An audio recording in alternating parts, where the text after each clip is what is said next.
जय माता दी। मेरे सभी प्यारे दोस्तों, मैं लक्ष्मी शर्मा बड़ों को चरण स्पर्श, छोटों को प्यार और बराबर वालों को दिल से नमस्कार करती हूँ।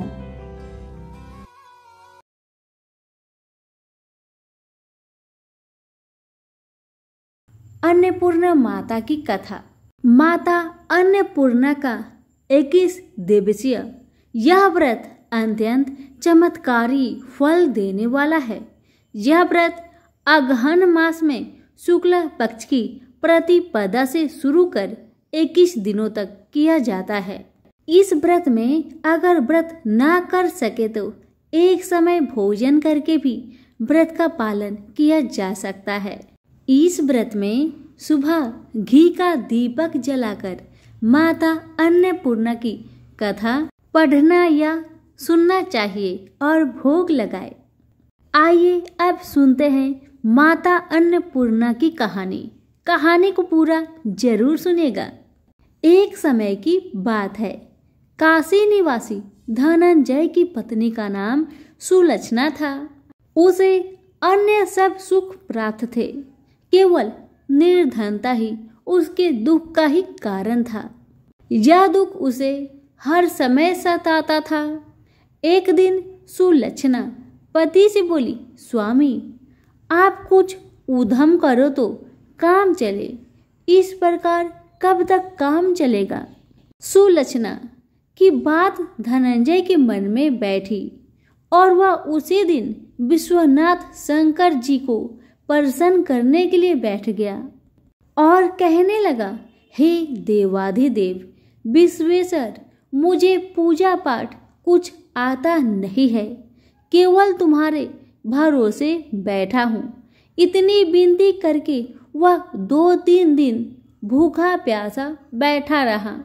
यह देखकर भगवान शंकर ने उसके कान में अन्नपूर्णा अन्नपूर्णा अन्नपूर्णा इस प्रकार 3 बार कहा। यह कौन है, क्या कह गया? इसी सोच में धनंजय पड़ गया कि मंदिर से आते ब्राह्मण को देखकर पूछने लगा, पंडित जी अन्नपूर्णा कौन है? ब्राह्मणों ने कहा, तू अन्न छोड़ बैठा है सो तुझे अन्न की बात ही सूझती है, जा घर जाकर अन्न ग्रहण कर। धनंजय घर गया, स्त्री से सारी बात कही।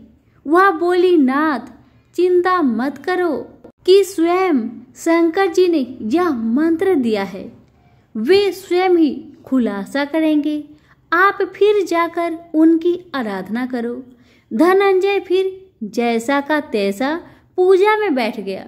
रात्रि में शंकर जी ने आज्ञा दी, कहा तू पूर्व दिशा में चला जा। वह अन्नपूर्णा का नाम जपता जाता और रास्ते में फल खाता, झरनों का पानी पीता जाता। इस प्रकार कितने ही दिनों तक चलता गया। वहां उसे चांदी सी चमकती वन की शोभा देखने में आई। सुंदर सरोवर देखने में आया। उसके किनारे कितनी ही अप्सराएं झुंड बनाए बैठी थी। एक कथा कहती थी और सब माँ अन्नपूर्णा इस प्रकार बार बार कहती थी। यह अगहन मास की उजेली रात्रि थी और आज से ही व्रत का आरंभ था। जिस शब्द की खोज करने वह निकला था वह उसे वहां सुनने को मिला। धनंजय ने उनके पास जाकर पूछा, हे देवियों आप यह क्या करती हो? उन सब ने कहा, हम सब माँ अन्नपूर्णा का व्रत करती हैं। धनंजय बोला, व्रत करने से पूजा करने से क्या होता है? या किसी ने किया भी है? इसे कब किया जाए? कैसा व्रत है और कैसी विधि है? मुझे भी कहो। वो कहने लगी, इस व्रत को सब कोई कर सकते हैं। 21 दिन तक के लिए 21 गांठ का सूत लेना चाहिए। 21 दिन यदि ना बने तो 1 दिन उपवास करे। यह भी ना बने तो केवल कथा सुनकर प्रसाद ले। निराहार रहकर कथा पढ़े। कथा सुनने वाला कोई ना मिले तो पीपल के पत्तों को रख सुपारी या घृत कुमारी वृक्ष को सामने कर दीपक को साक्षी कर सूर्य गाय तुलसी या महादेव को बिना कथा सुनाए मुख में दाना न डाले। यदि भूल से कुछ पड़ जाए तो एक दिवस फिर उपवास करे। व्रत के दिन क्रोध ना करे और झूठ ना बोले। धनंजय बोला, इस व्रत के करने से क्या होगा? वो कहने लगे, इसके करने से अंधों को नेत्र मिले, लूलों को हाथ मिले, निर्धन के घर धन आए, बाझिन को संतान मिले, मूर्ख को विद्या आए। जो जिस कामना से व्रत करे माँ उसकी इच्छा पूरी करती है। वह कहने लगा, बहन मेरे भी धन नहीं, विद्या नहीं, कुछ भी तो नहीं है। मैं तो दुखिया ब्राह्मण हूँ, मुझे इस व्रत का सूत दोगी? उन्होंने कहा, हाँ भाई, तेरा कल्याण हो, तुझे देगी। ले इस व्रत का मंगल सूत्र ले। धनंजय ने व्रत किया। व्रत पूरा हुआ। सभी सरोवर में से 21 खंड की स्वर्ण सीढ़ी हीरा मोती जरी प्रकट हुई। धनंजय जय अन्नपूर्णा कहता जाता था। इस प्रकार कितनी ही सीढ़ियां उतर गया तो क्या देखता है कि करोड़ों सूर्य के प्रकाशमान अन्नपूर्णा का मंदिर है। उसके सामने स्वर्ण सिंहासन पर माता अन्नपूर्णा विराजमान है। सामने भिक्षा हेतु शंकर भगवान खड़े हैं। देवांगनाएं चावर डुलाती है। कितने ही हथियार बांधे पहरा देती है। धनंजय दौड़कर जगदम्बा के चरणों में गिर गया। देवी उसके मन का कलेश जान गई। धनंजय कहने लगा, माता आप तो अंतर्यामिनी हो, आपको अपनी दशा क्या बताऊं? माता बोली, मेरा व्रत किया है, जा संसार तेरा सत्कार करेगा। माता ने धनंजय की जिह्वा पर बीज मंत्र लिख दिया। अब तो उसके रोम रोम में विद्या प्रकट हो गई। इतने में क्या देखता है कि वह काशी विश्वनाथ के मंदिर में खड़ा है। माँ का वरदान ले धनंजय घर आया। सुलक्षणा से सब बात कही। माता जी की कृपा से उसके घर में संपत्ति उमड़ने लगे। छोटा सा घर बहुत बड़ा गिना जाने लगा।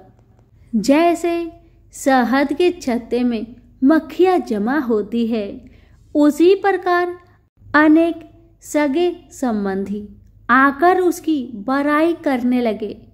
कहने लगे, इतना धन और इतना बड़ा घर, सुंदर संतान नहीं तो इस कमाई का कौन भोग करेगा? सुलक्षणा से संतान नहीं है, इसलिए तुम दूसरा विवाह करो। अनिच्छा होते हुए भी धनंजय को दूसरा विवाह करना पड़ा और सती सुलक्षणा को स्वार्थ का दुख उठाना पड़ा। इस प्रकार दिन बीतते गए। फिर अगहन मास आया। नए बंधन से बंधे पति से सुलक्षणा ने कहलाया कि हम व्रत के प्रभाव से सुखी हुए हैं, इस कारण यह व्रत छोड़ना नहीं चाहिए। यह माता जी का प्रताप है जो हम इतने संपन्न और सुखी हैं। सुलक्षणा की बात सुन धनंजय उसके यहाँ आया और व्रत में बैठ गया। नई बहू को इस व्रत की खबर नहीं थी। वह धनंजय के आने की राह देख रही थी। दिन बीतते गए और व्रत पूर्ण होने में 3 दिवस बाकी थे कि नई बहू को खबर पड़ी और उसके मन में ईर्ष्या की ज्वाला दहक रही थी। सुलक्षणा के घर आ पहुंची और उसने वहां भगदड़ मचा दी। वह धनंजय को अपने साथ ले गई। नए घर में धनंजय को थोड़ी देर के लिए निद्रा ने आ दबाया। इसी समय नई बहू ने उसका व्रत का सूत तोड़कर आग में फेंक दिया। अब तो माता जी का कोप जाग गया। घर में अकस्मात आग लग गई। सब कुछ जलकर खाक हो गया। सुलक्षणा जान गई और पति को फिर अपने घर ले आई। नई बहू रूठकर पिता के घर जा बैठी। पति को परमेश्वर मानने वाली सुलक्षणा बोली, नाथ घबराना नहीं, माता जी का कृपा अलौकिक है। पुत्र कुपुत्र हो जाता है पर माता कुमाता नहीं होती। अब आप श्रद्धा और भक्ति से आराधना शुरू करो, वे जरूर हमारा कल्याण करेगी। धनंजय फिर माता के पीछे पड़ गया। फिर वही सरोवर सीढ़ी प्रकट हुई, उसमें माँ अन्नपूर्णा कहकर वह उतर गया। वहां जा माता जी के चरणों में रुदन करने लगा। माता प्रसन्न हो बोली, यह मेरे स्वर्ण की मूर्ति ले, उसकी पूजा करना, तू फिर सुखी हो जाएगा। जा, तुझे मेरा आशीर्वाद है। तेरी स्त्री सुलक्षणा ने श्रद्धा से मेरा व्रत किया है, उसे मैंने पुत्र दिया है। धनंजय ने आँख खोली तो खुद को काशी विश्वनाथ के मंदिर में खड़ा पाया। वहां से फिर उसी प्रकार घर आया। इधर सुलक्षणा के दिन चढ़े और महीने पूरे होते ही पुत्र का जन्म हुआ।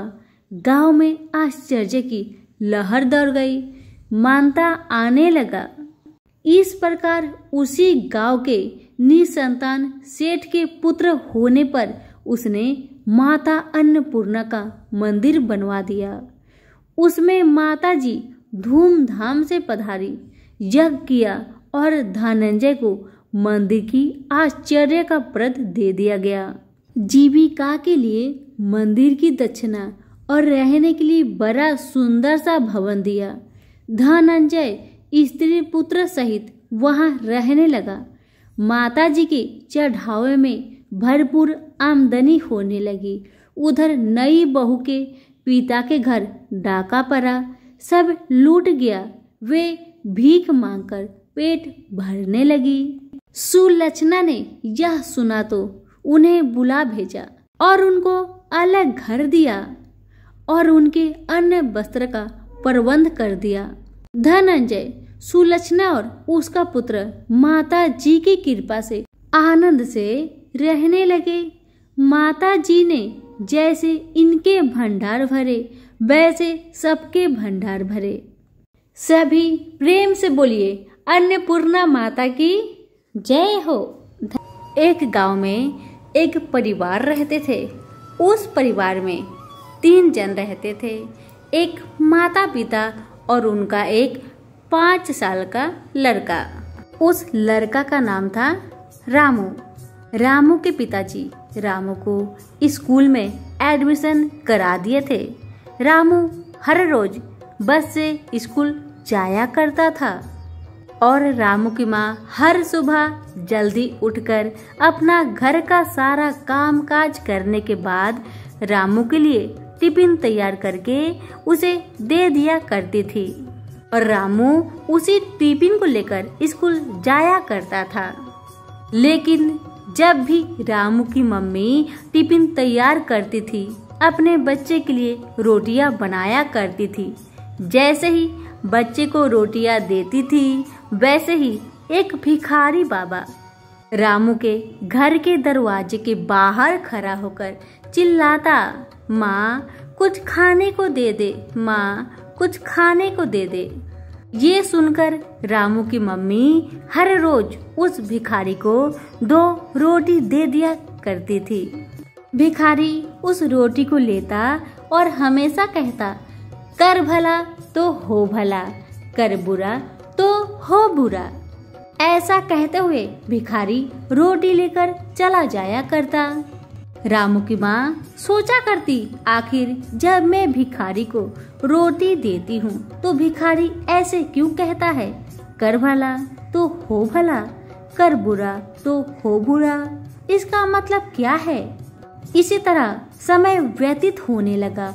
हर दिन भिखारी रोटी लेने सुबह ही आया करते थे और हर दिन यही बात कहकर जाया करते थे, कर भला तो हो भला, कर बुरा तो हो बुरा। एक दिन की बात है, रामू की माँ को सुबह उठने में लेट हो जाती है। जल्दी जल्दी अपने बेटा रामू के लिए टिफिन तैयार करती है और रामू का बस आता है। रामू बस में बैठ के अपना स्कूल को चला जाता है और उसी समय रामू के पापा को भी ऑफिस जाने के लिए लेट होने लगता है। रामू के पापा रामू की मम्मी से घड़ी लाने को कहते हैं, लेकिन घड़ी नहीं मिलती। इसी कारण से रामू के मम्मी और पापा में झगड़ा लग जाती है। रामू के पापा नाराज होकर ऑफिस चले जाते हैं और उधर उसी समय भिखारी बाबा आकर कहने लगे, माई कुछ खाने को दे दे, माई कुछ खाने को दे दे। अब तो रामू की मम्मी का दिमाग था गरम।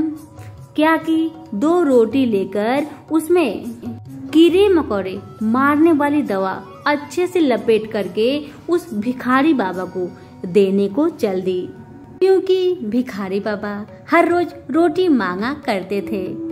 आज उससे छुटकारा पाने के लिए रामू की मम्मी जहर वाली रोटी देने को चल दी। लेकिन जैसे ही रामू की मम्मी भिखारी बाबा की तरफ बढ़ने लगी, वैसे वैसे उसके दिल से आवाज आने लगी कि ये भिखारी तुम्हारा क्या बिगाड़ा है? अगर तुम ये जहर वाली रोटी भिखारी बाबा को दे देगी तो रोटी खा के मर जाएंगे। आज तुम उसे कुछ खाने को देती है, 2 रोटी देती है, इसी कारण से भिखारी बाबा तुम्हारे घर को आते हैं। अगर तुम उसे रोटी देते ही नहीं, क्या वो तुम्हारे घर को आते? उसमें उस भिखारी बाबा की क्या गलती है? अपना गुस्सा दूसरा पे निकालना ये अच्छी बात नहीं। बस रामू की मम्मी का दिमाग शांत होता है, उन्हें दया आती है भिखारी बाबा पर। जल्दी से वो दोनों रोटी को जमीन के अंदर दफनाकर ढक देती है और जल्दी से अपनी हाथों को धोकर अच्छा सा 2 गरम गरम रोटी बनाकर भिखारी बाबा को दे देती है। भिखारी बाबा हर रोज की तरह रोटी लेने के बाद इतना कहने लगे, कर भला तो हो भला, कर बुरा तो हो बुरा। इतना कहकर चल पड़े।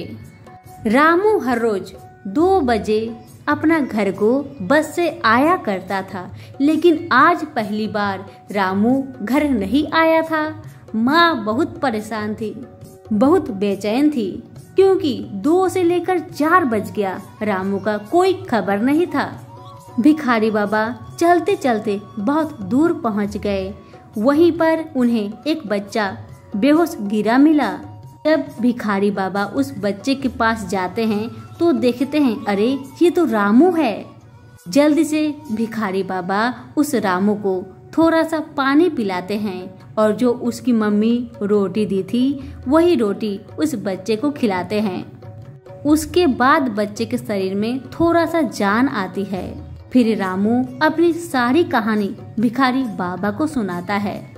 रामू कहता है बाबा से, बाबा आज जब मेरा स्कूल का छुट्टी हुआ तो मेरा तबीयत ठीक नहीं था, इसी कारण से मैं बस के पास नहीं जा सका और न बैठ सका। मेरा शरीर बहुत कमजोर लग रहा था। जैसे थोड़ा ठीक लगा तो मैं निकला बस में चढ़ने को, लेकिन बस निकल गई और मैं यहीं पर बेहोश होकर गिर पड़ा। अभी आप मुझे थोड़ा सा पानी और रोटी खिलाए, इससे मुझे अच्छा महसूस हो रहा है। ऐसा लग रहा है कि मेरे शरीर में जान आ गई। अब भिखारी बाबा रामू को अपने साथ लेकर चल पड़ते हैं। उधर माँ गणेश जी के पास बैठकर पूरा जोर जोर से रो रही थी, हे भगवान अगर मुझसे कोई गलती हुई हो उसे क्षमा करे, हे भगवान क्षमा करे, बस मेरे बच्चे को मेरे पास ला दीजिए भगवान। इतना कह कर पूरा जोर जोर से रोने लगी। उधर रामू के पापा इधर उधर अपने बच्चे को ढूंढने चले गए, लेकिन रामू का पता नहीं लगा। जैसे ही रात का 7 बजता है, भिखारी बाबा रामू को लेकर रामू को घर को आते हैं और रामू को उसके घर छोड़कर वहाँ से चले जाते हैं। रामू की माँ जैसे ही रामू को देखती है, रामू का कपड़ा बहुत गंदा लगा हुआ था क्योंकि वह बेहोश होकर सड़क में गिर गया था। इसी कारण से उसका कपड़ा गंदा हो गया था। मम्मी जल्दी से अपने बेटे को सीने से लगा ली और जोर जोर से रोने लगी और पूछने लगी, बेटा तुम कहाँ थे बेटा, इतना लेट कैसे हुआ? तुम्हारा तबीयत तो ठीक है ना बेटा? तेरा कपड़ा इतना गंदा कैसे हुआ बेटा? तुम तो ठीक है ना बेटा? बेटा कहने लगा, माँ पता नहीं क्यों आज मेरा तबीयत सही नहीं था। जब स्कूल का छुट्टी हुआ मैं बस तक चल के जा नहीं सका और जब मैं चल के जाने लगा तब तक मेरी बस निकल गई थी और मैं रोड पे ही चक्कर खा के गिर गया और बेहोश हो गया था। मुझे तो वही भिखारी बाबा जो आपसे रोटी ले जाया करते हैं वही मुझे मिले और वही मुझे आपके पास छोड़ गए। भिखारी बाबा को जो आप रोटी देती है ना माँ, भिखारी बाबा वही रोटी मुझे खिलाकर पानी पिलाए। उसके बाद ही मेरा शरीर में जान आई और मैं आपके सामने खड़ा हूँ। अब तो माँ के पैरों तले से जमीन खिसक गया, माँ का सर चकरा गया। अब माँ को समझ में आया कि भिखारी बाबा क्यों कहते थे, कर भला तो हो भला, कर बुरा तो हो बुरा। अब रामू की माँ को सारी कहानी समझ में आ गई और मन ही मन सोचने लगी, अगर आज मैं भिखारी बाबा को जहर वाला रोटी दे दी होती तो मैं अपने बेटे से हाथ धो दी होती। इसीलिए अच्छा करो तो अच्छा होए, बुरा करो तो बुरा होए। सभी प्रेम से बोलिए गणेश भगवान की जय हो। सभी बोलिए लक्ष्मी मैया की जय हो। कथा इस प्रकार है। एक दिन भगवान विष्णु और माँ लक्ष्मी बैठकर बातें कर रहे थे। तभी अचानक नारद मुनि नारायण नारायण गाते हुए आए और माँ लक्ष्मी और भगवान विष्णु को प्रणाम किए। माँ लक्ष्मी उन्हें बैठने के लिए आसन दी और पूछने लगी, कहिए नारद मुनि, धरती पर सब कुशल मंगल तो है ना? नारद जी कहने लगे, नहीं माते नहीं, धरती की हालत बहुत ही खराब है। धरती पर अकाल पड़ने के कारण वहाँ चारों तरफ कोलाहल मचा हुआ है। पूरा देश जल रहा है, लोग भूख से मर रहे हैं। वे अपने पत्नी बच्चों को छोड़कर विदेश जा रहे हैं। रोग आदि से सभी लोग मर रहे हैं तो कुछ लोग आत्महत्या कर रहे हैं। स्त्री पुरुष दोनों ही अपना धर्म छोड़ रहे हैं। माँ अगर आप धरती पर प्रत्येक घर में स्थित रहती तो ऐसा कतई नहीं होता, क्योंकि आप ही तो सुख शांति और संपत्ति के अधिकारी है। माँ लक्ष्मी मुस्कुराते हुए बोली, नारद जी वे जैसे धर्म करेंगे वैसा ही तो फल भोगेंगे। नारद मुनि जी कहने लगे, माता अगर आप उनके कष्टों को दूर नहीं करेगी तो फिर उनका कल्याण कैसे होगा? नारद जी के बहुत कहने पर माँ लक्ष्मी अपना भेष बदलकर धरती पर जा पहुंची। वहां पर उन्हें एक बूढ़ी औरत दिखा। माँ ने उनसे पूछा, हे बूढ़ी माई, आप इतने घने जंगल में क्या कर रही हैं? तब उस बूढ़ी माई ने कहा, बेटी मैं यहाँ अपना प्राण त्यागने आई हूँ। तब माँ लक्ष्मी बोली, आपको पता है ना माँ, आत्महत्या करना महापाप है। तब बूढ़ी औरत रोते हुए बोली, मेरा भी एक हंसता खेलता समृद्धि परिवार था। मेरे घर में रोग आदि ने अपना घर बना रखा है। मैं यह सब सहन नहीं कर पा रही माँ, इसलिए मैं यहाँ मरने आई थी। तब भेष रूपी माँ लक्ष्मी बोली, बूढ़ी माई तुम माँ लक्ष्मी की उपासना करो। बूढ़ी माई ने पूछा, माँ लक्ष्मी का उपासना करने से क्या होगा? बताइए मुझे। भेष रूपी माँ लक्ष्मी बोली, अगर तुम माँ लक्ष्मी की पूजा करोगी तो तुम्हारी सारी दुख तकलीफ रोग सब माँ लक्ष्मी हर लेगी। बूढ़ी माई ने कहा, अगर ऐसा बात है तो मैं जरूर करूंगी। बूढ़ी माई ने भेष रूपी माँ लक्ष्मी से लक्ष्मी जी का पूजन विधि पूछकर उसी नियम से उसने माँ लक्ष्मी का पूजन शुरू कर दिया। और बूढ़ी माई के श्रद्धा भक्ति को देखकर माँ लक्ष्मी उनके पूजन से बहुत प्रसन्न हुई और उनके सारे दुख तकलीफ रोग को हर ले गई। अब तो बुढ़िया के परिवार को रोग से मुक्ति मिल गई और माता की कृपा से उनके घर में अन्न धन का भंडार भी भर गया। सभी खुशी से रहने लगे और अगहन की हर गुरुवार को विधि पूर्वक माँ लक्ष्मी की पूजन करने लगे। एक दिन की बात है, पूजा के दौरान एक महिला उस बूढ़ी के यहाँ भीख मांगने आई। उसके परिवार का हालत बहुत खराब था क्योंकि उसका पति बीमारियों से ग्रसित था, इसलिए वह भिक्षा मांगकर अपना गुजारा करती थी। बूढ़ी माई को उस औरत को देखकर बहुत दुख हुआ। बूढ़ी माई ने उस भिखारन से उसकी कहानी पूछी। तब भिखारन ने अपनी सारी कहानी उस बूढ़ी माई को सुनाकर जोर जोर से रोने लगी। बूढ़ी माई घर के अंदर से लक्ष्मी जी का प्रसाद लेकर उस भिखारन को देती है और कहती है, लो बहन, इस प्रसाद को खा लो और अपने बीमार पति को भी खिला देना। इससे तुम्हारा पति जल्द ही ठीक हो जाएगा। और अगर तुम्हारा पति इस प्रसाद को खा के ठीक हो जाए तो तुम भी अगहन बृहस्पतिवार को माता लक्ष्मी का पूजन करना शुरू कर देना। उस भिखारन ने कहा, हाँ बहन, क्यों नहीं। अगर मेरा पति इस प्रसाद को खाकर ठीक हो जाए तो मैं बहुत ही धूमधाम से माता लक्ष्मी का पूजन करूंगी। भिखारन ने उस बूढ़ी माई से माता लक्ष्मी की पूजन का विधि पूछकर वहां से चली गई। भिखारन घर जाकर माँ लक्ष्मी का नाम लेकर हाथ जोड़ के अपने पति को उस प्रसाद को खिलाती है। जैसे ही उसका पति वह प्रसाद ग्रहण करता है वैसे ही उसकी सारी बीमारियां गायब हो जाती है और भिखारन जोर जोर से माँ लक्ष्मी की जयकारा लगाने लगती है। अब तो भिखारन मन में ठान लेती है वह अगले गुरुवार को बड़े ही श्रद्धा के साथ माता लक्ष्मी की पूजन करेगी। और जैसे ही अगला गुरुवार आया, दोनों पति पत्नी मिलकर माँ लक्ष्मी का पूजन बड़े ही धूमधाम से किए और दोनों ही माता लक्ष्मी की भक्त बन गए। और उधर कई साल बीतने के बाद उस बूढ़ी औरत का पोता भी बड़ा हो गया जिसका नाम तनय था। उसका विवाह भी हो गया। वे लोग बहुत ही धनी और समृद्धि परिवार बन गए थे।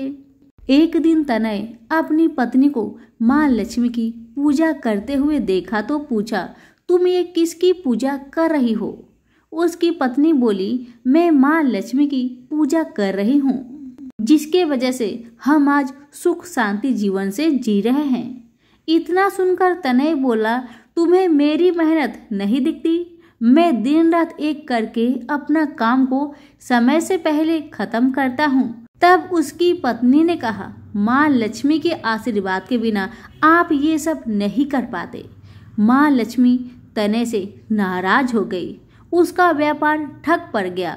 उसका धन दौलत भी उससे छीन लिया गया। वह अब रास्ते पर आ गया। वहीं पर एक बूढ़ी महिला माँ लक्ष्मी की पूजा कर रही थी। तनय का नजर उस पर पड़ा और वह माँ लक्ष्मी के मूर्ति के पास लेटकर माफी मांगने लगा। उसकी ऐसी हालत देखकर माँ ने उसे माफ कर दिया। उसके बाद से वह भी माँ लक्ष्मी का भक्त बन गया। तो सभी प्रेम से बोलिए, लक्ष्मी माता की जय हो।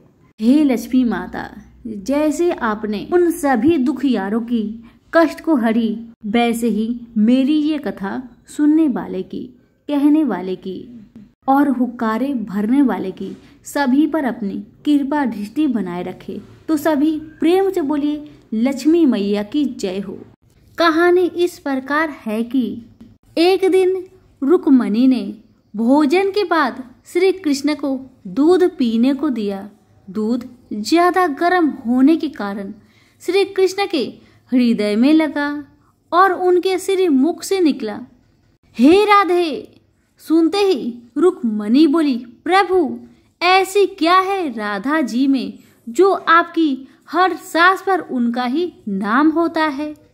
मैं भी तो आपसे अपार प्रेम करती हूँ, फिर भी आप हमें नहीं पुकारते। श्री कृष्ण ने कहा, देवी आप कभी राधा से मिली है? और मंद मंद मुस्काने लगे। अगले दिन रुक्मणी राधा जी से मिलने उनके महल में पहुंची। राधा जी के कक्ष के बाहर अत्यंत खूबसूरत स्त्री को देखा और उनके मुख पर तेज होने के कारण उसने सोचा कि ये ही राधा जी हैं और उनके चरण छूने लगी। तभी वो बोली, आप कौन हैं? तब रुक्मणी ने अपना परिचय दिया और आने का कारण बताया। तब वो बोली, मैं तो राधा जी की दासी हूँ। राधा जी तो 7 द्वार के बाद आपको मिलेगी। रुक्मणी ने 7 द्वार पार किए। हर द्वार पर एक से एक सुंदर और तेजवान दासी को देख सोच रही थी कि अगर उनकी दासियां इतनी रूपवान है तो राधा रानी स्वयं कैसी होगी। सोचते हुए राधा जी के कक्ष में पहुंची। कक्ष में राधा जी को देखा, अत्यंत रूपवान तेजस्वी, जिसका मुख सूर्य से भी तेज चमक रहा था। रुक्मणी सहसा ही उनके चरण में गिर पड़ी। पर ये क्या, राधा जी के पूरे शरीर तो छाले पड़े हुए थे। रुक्मणी ने पूछा, देवी आपके शरीर पर ये छाले कैसे? तब राधा जी ने कहा, देवी कल आपने श्री कृष्ण जी को जो दूध दिया वो ज्यादा गर्म था, जिससे उनके हृदय पर छाले पड़ गए और उनके हृदय में तो सदैव मेरा ही वास होता है। इसलिए कहा जाता है, बसना है तो हृदय में बसो, दिमाग में तो लोग खुद ही बसा लेते हैं। सभी प्रेम से बोले, राधा रानी की जय हो, श्री कृष्ण भगवान की जय हो, तुलसी मैया की जय हो। एक गांव में एक छोटा सा तुलसी जी का मंदिर था और गांव के सभी लोग वहीं पर तुलसी जी को जल से सींचने जाया करती, पूजने जाया करती थी। लेकिन सब लोग तुलसी जी की पूजन और सींचन करके चली आती, परंतु एक बूढ़ी माई तुलसी जी का सींचन और पूजन करके तुलसी मैया से कहती, हे तुलसी माता, सत की दाता, मैं बिरला स्वीचू तेरी, तू कर निस्तार मेरा। तुलसी माता अडुआ दे, लडुआ दे, पीतांबर की धोती दे, मीठा मीठा गास दे, बैकुंठ का बास दे, चटके की चाल दे, पटके की मौत दे, चंदन की काठ दे, झालर की झनकार दे, साई का राज दे, दाल भात का जमीन दे, 11 की मौत दे, श्री कृष्ण का कांधा दे। यह बात सुनकर तुलसी माता सूखने लगी। तुलसी माता को सूखते देख भगवान ने पूछे, ए तुलसी, तुम्हारे पास इतनी औरतें रोज आती है, तुम्हें मीठा मीठा भोग लगाती है, गीत गाती है, फिर भी तुम सूखते जा रही हो। भगवान की बातें सुन तुलसी माता कहने लगी कि क्या बताओ भगवान, एक बूढ़ी माई मेरे पास रोज आती है और इस तरह की बात कहकर जाती है। मैं बूढ़ी माई की सारी बातें पूरी कर दूं, पर कृष्ण भगवान का कंधा कहाँ से लाकर दूंगी। तुलसी जी की बातें सुन भगवान बोले, वह बुढ़िया जब मरेगी तो मैं आ जाऊंगा उसे कंधा देने। अब समय बीतने के बाद बूढ़ी माई की देहांत हो गया। सारे गांव वाले एकत्रित हो गए और बूढ़ी माई को ले जाने लगे। पर वह इतनी भारी हो गई कि किसी से भी नहीं उठी। सबने कहा इतना पूजा पाठ करती थी, पाप नष्ट होने की माला फेरती थी, फिर भी इतनी भारी कैसे हो गई। तभी एक बूढ़े ब्राह्मण के भेष में भगवान वहां आए और पूछने लगे ये भीड़ कैसी है। भगवान तो अंतर्यामी थे, उन्हें सब पता था, फिर भी वह लोगों से कहने लगे अरे भाई इतनी भीड़ क्यों है। तब वहां खड़े सभी लोग बोले ये बूढ़ी माई मर गई है, ये बहुत पापिन थी इसलिए भारी हो गई है, किसी से भी उठ नहीं रही। तब भेष रूपी भगवान ने कहा मुझे इसके कान में एक बात कहने दो, शायद उठ जाए। तब लोगों ने कहा ठीक है ये भी आजमा कर देखा जाए। जैसे ही भगवान ने बूढ़ी माई के पास जाकर कानों में कहा बूढ़ी माई मन की निकाल ले, अडुआ ले, गडुआ ले, पीताम्बर की धोती ले, मीठा मीठा ग्रास ले, बैकुंठ का बास ले, चटक की चाल ले, चंदन की काठ ले, झालर की झनकार ले, दाल भात का जमीन ले और कृष्ण का कंधा भी ले। इतना ही मृत बुढ़िया के कानों में जाते ही वह हल्की हो गई। तब खुद भगवान अपने कंधे पर बूढ़ी माई को ले गए और उसे मुक्ति मिल गई। कहते हैं ना सच्ची भक्ति कभी खाली नहीं जाती। भगवान के घर में देर है मगर अंधेर नहीं। सभी प्रेम से बोली तुलसी मैया की जय हो। त्रेता युग में दशरथ नाम के धर्मात्मा राजा थे। एक बार वन में आखेट के समय शब्द वेदी बाण चलाए जिससे श्रवण नामक ब्राह्मण की मृत्यु हो गई। श्रवण के माता पिता नेत्र विहीन थे। श्रवण ही एकमात्र उनका सहारा था। जब राजा दशरथ ने उन्हें यह दुखद समाचार सुनाया वे बहुत दुखी हुए। शोक से उन्होंने भी अपने प्राणों का त्याग कर दिया और राजा दशरथ को श्राप दिया कि जिस प्रकार पुत्र वियोग में मैं मृत्यु को प्राप्त कर रहा हूँ उसी प्रकार पुत्र वियोग में तुम्हारी भी मृत्यु होगी। श्राप सुनकर राजा बहुत दुखी हुए। राजा दशरथ ने पुत्र प्राप्ति के लिए यज्ञ किया। उसके प्रभाव से उन्हें 4 पुत्र प्राप्त हुए, श्री राम, लक्ष्मण, भरत व शत्रुघ्न। पिता की आज्ञा से राम वन में जाने लगे तो लक्ष्मण और सीता भी साथ हो लिए। वन में रावण ने सीता का हरण कर लिया। सीता को खोजते हुए ऋष्यमुख पर्वत पर पहुंचे। वहां हनुमान से मुलाकात हुई। सुग्रीव से मित्रता की। हनुमान के साथ बानर सेना सीता जी की खोज करने लगी। वहां बानरों ने गिद्धराज संपाति को देखा। संपाति ने उनके बारे में पूछा। बानरों ने सीता हरण एवं जटायु मरण की कथा कही तो संपाति ने उन्हें बताया समुद्र के पार राक्षसों की नगरी लंका है। वहां अशोक वृक्ष के नीचे माता जानकी बैठी हुई है। मुझे सब कुछ दिखाई देता है।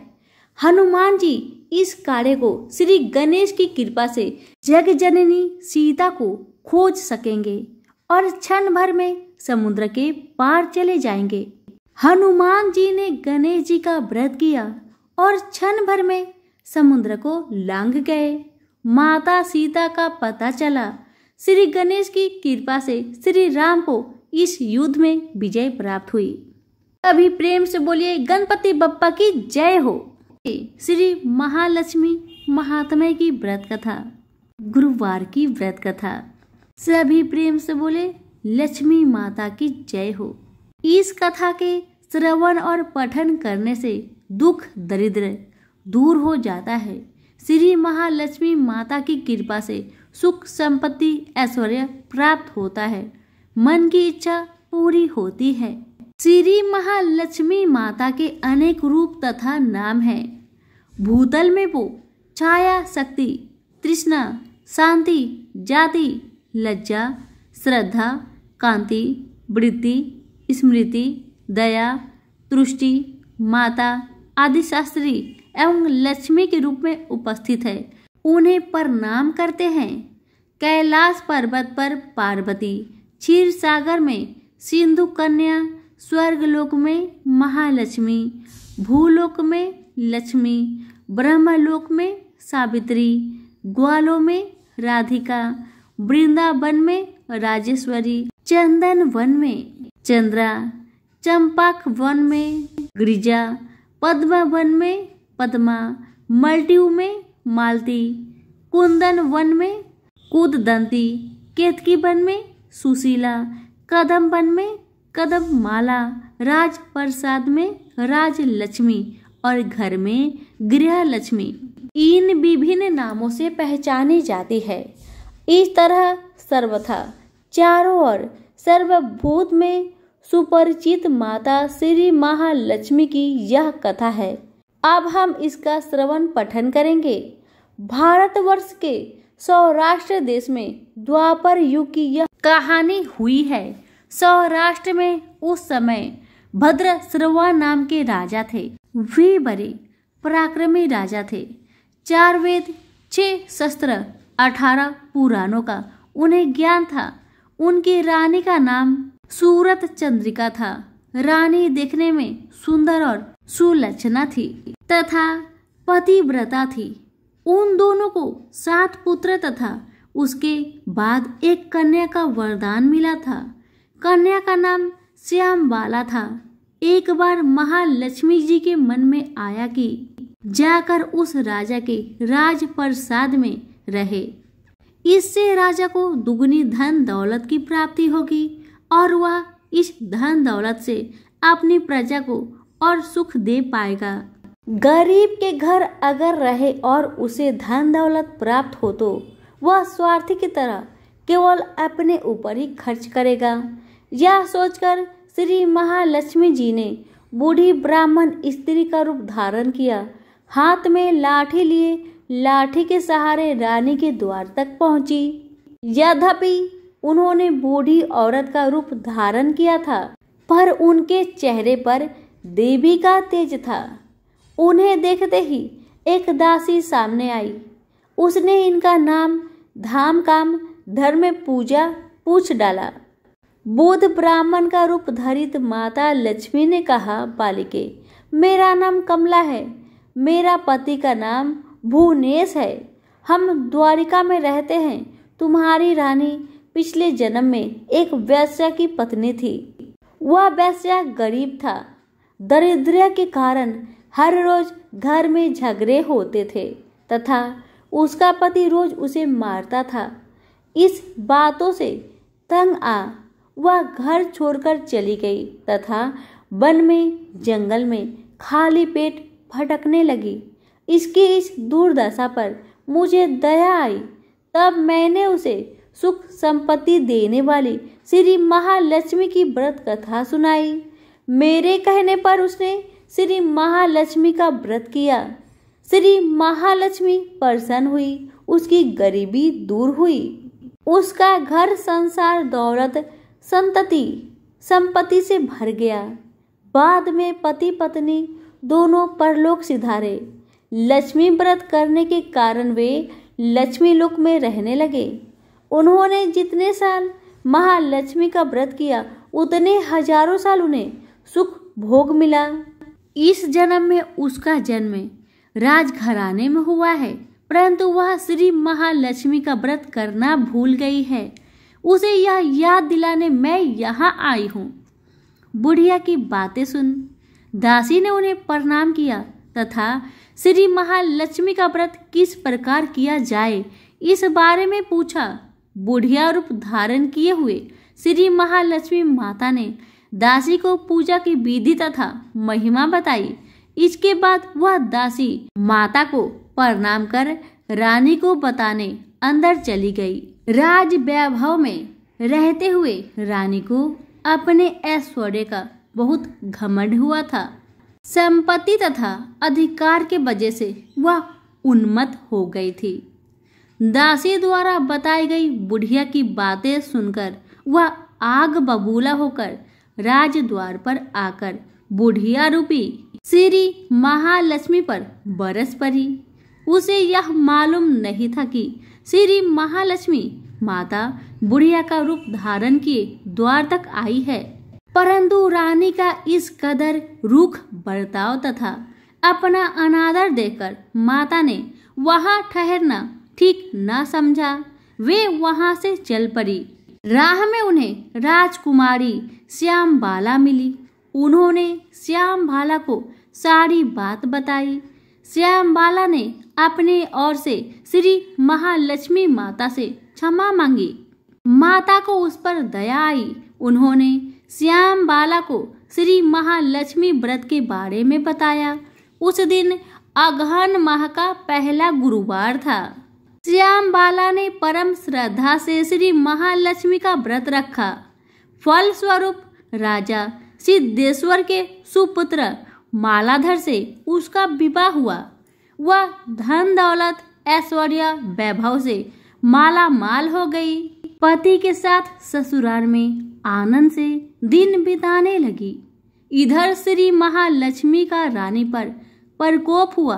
फलस्वरूप राजा भद्रसुवा का राज्य एवं राज कारोबार नष्ट हो गया। यहाँ तक कि खाने के लाले पड़ गए। ऐसी हालत में एक दिन रानी ने राजा से निवेदन किया, हमारा दामाद इतना बड़ा राजा है, धनवान है, ऐश्वर्यशाली है, क्यों ना उसके पास जाया जाए, अपना हाल उसे बताया जाए, वह जरूर हमारी मदद करेगा। इस बात पर राजा भद्रश्रवा दामाद के पास रवाना हुए। राज्य में पहुंचकर एक तालाब के किनारे थोड़ी देर विश्राम लेने के लिए ठहरे। तालाब से पानी लेते आते जाते दासियों ने उन्हें देखा। उन्होंने विनम्रता से उनकी पूछताछ की। जब उन्हें यह मालूम हुआ कि वे रानी श्यामबाला के पिता है तो दौड़ते हुए जाकर उन्होंने रानी को सारी बात बताई। रानी ने दासी के हाथ राज परिधान भेजकर बड़े ठाट से उनका स्वागत तथा आदर सत्कार किया, खान पान करवाया। जब वे लौटने लगे तो सोने की मोहरों से भरा घड़ा दिया। राजा भद्रश्रवा जब वापस लौटे तो उन्हें देखकर रानी सूरत चंद्रिका खुश हुई। उन्होंने सोने की मोहरे से भरे घड़े का मुंह खोलकर देखा, पर हाय भगवान, घड़े में धन के बदले कोयले मिले। यह सब श्री महालक्ष्मी के प्रकोप से हुआ। इस प्रकार दुर्दशा में और कई दिन बीत गए। इस बार रानी स्वयं अपनी कन्या के पास गई। वह दिन अगहन माह का अंतिम गुरुवार था।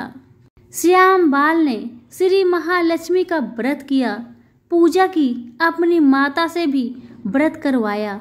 इसके बाद रानी अपने घर आई। श्री महालक्ष्मी का व्रत रखने पर उसे फिर से अपना राजपाट, धन दौलत, ऐश्वर्य प्राप्त हुआ। वह फिर से सुख शांति आनंदमय जीवन बिताने लगी। कुछ दिनों बाद राजकन्या श्यामबाला अपने पिता के घर आई। उसे अपने घर देखकर सूरत चंद्रिका को पुरानी बातें याद आई।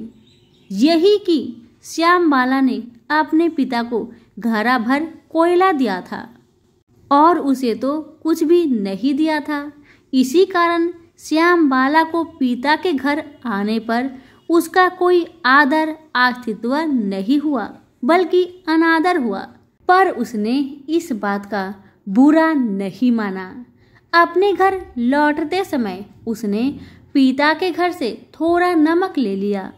अपने घर लौटने पर उसके पति ने पूछा, आपने मायके से क्या लाई हो? इस पर उसने जवाब दिया, वहाँ का सार लाई हूँ।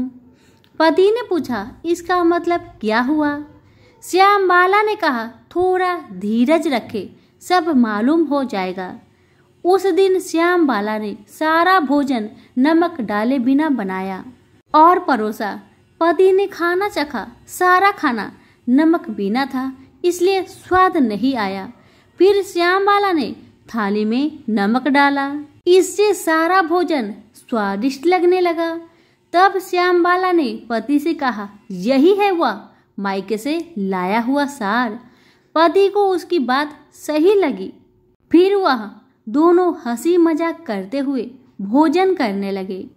कहा गया है कि इस तरह जो कोई श्रद्धा भाव से श्री महालक्ष्मी की पूजा करे उसे माता की कृपा प्राप्त होती है, सुख संपत्ति शांति प्राप्त होती है, सभी मनोकामनाएं पूरी होती है। परंतु यह सब प्राप्त होने पर माता की पूजा को भूलना नहीं चाहिए। हर गुरुवार को व्रत पाठ अवश्य करना चाहिए। इस तरह श्री महालक्ष्मी की महिमा भक्तों की सारी मनोकामना पूरी करती है। यहीं पर हमारी मार्गशीर्ष मास की गुरुवार की व्रत कथा संपूर्ण होती है। सभी प्रेम से बोलिए महालक्ष्मी मैया की जय हो। भगवान श्री कृष्ण की कहानी। सभी प्रेम से बोले राधा रानी की जय हो, श्री कृष्ण भगवान की जय हो। कहानी बहुत सुंदर है, पूरा जरूर सुने और दूसरों को भी शेयर करें। श्री कृष्ण के लीला काल का समय था। गोकुल में एक मोर रहता था। वह मोर बहुत चतुर था और श्री कृष्ण का भक्त भी था। वह श्री कृष्ण की कृपा पाना चाहता था। इसके लिए उस मोर ने एक युक्ति सोची।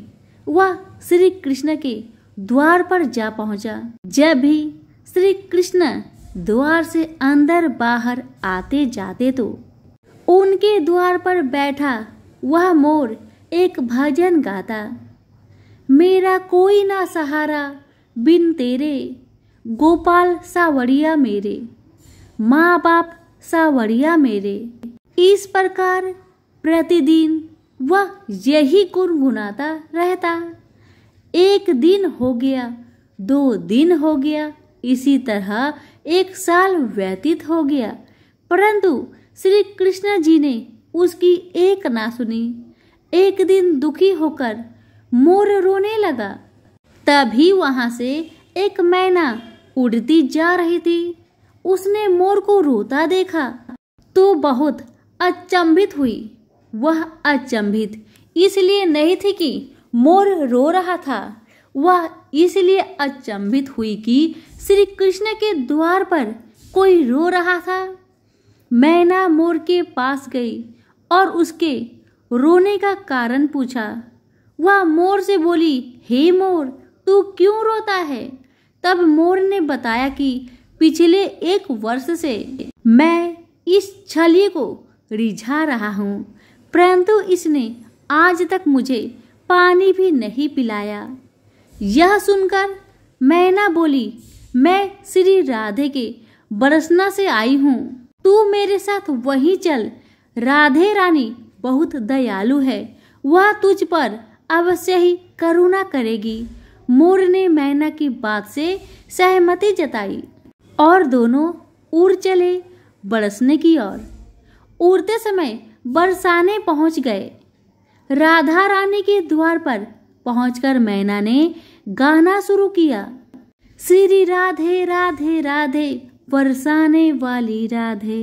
परंतु मोर तो बरसाने में आकर भी यही दोहरा रहा था कि मेरा कोई ना सहारा बिना तेरे, गोपाल सावड़िया, मेरा माँ बाप सावड़िया मेरे।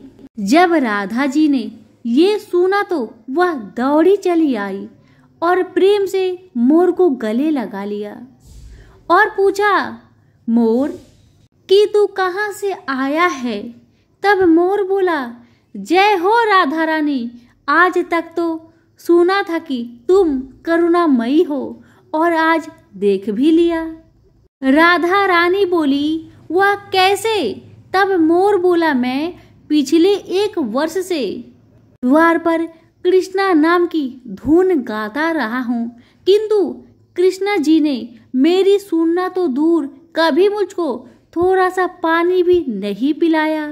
राधा रानी बोली, अरे नहीं, मेरे कृष्णा ऐसे नहीं है, तुम एक बार फिर से वहीं जाओ, किंतु इस बार कृष्णा कृष्णा नहीं, राधे राधे रटना। मोर ने राधा रानी की बात मान ली और लौटकर गोकुल वापस आ गया। फिर से कृष्ण के द्वार पहुंचा और इस बार रटने लगा, जय राधे राधे राधे, जय राधे राधे राधे।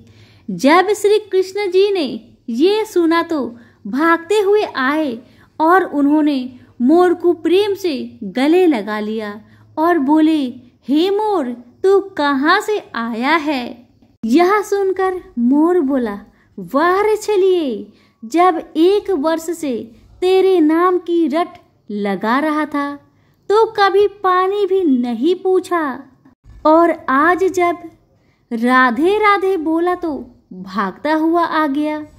कृष्णा बोले, अरे बातों में मत उलझा, पूरी बात बता।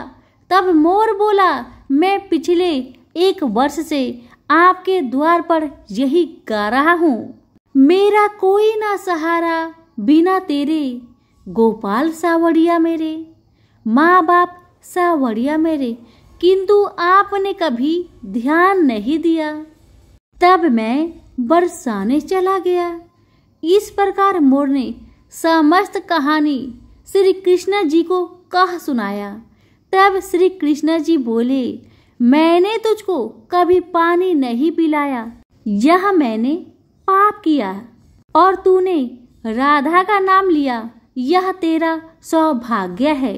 इसलिए मैं तुझको वरदान देता हूँ कि जब तक यह सृष्टि रहेगी तेरा पंख सदैव मेरे शीश पर विराजमान होगा, और जो भी भक्त राधा का नाम लेगा वो भी सदा मेरे शीश पर रहेगा। अतः श्री कृष्ण के भक्त प्रेमियों, यदि श्री कृष्ण का सानिध्य चाहिए तो प्रेम से कहिए, जय राधे राधे राधे, जय राधे राधे राधे। कथा पसंद आने पर लाइक शेयर कमेंट जरूर करिएगा और हमारे चैनल के साथ जुड़े रहिएगा। आप सभी का बहुत बहुत धन्यवाद।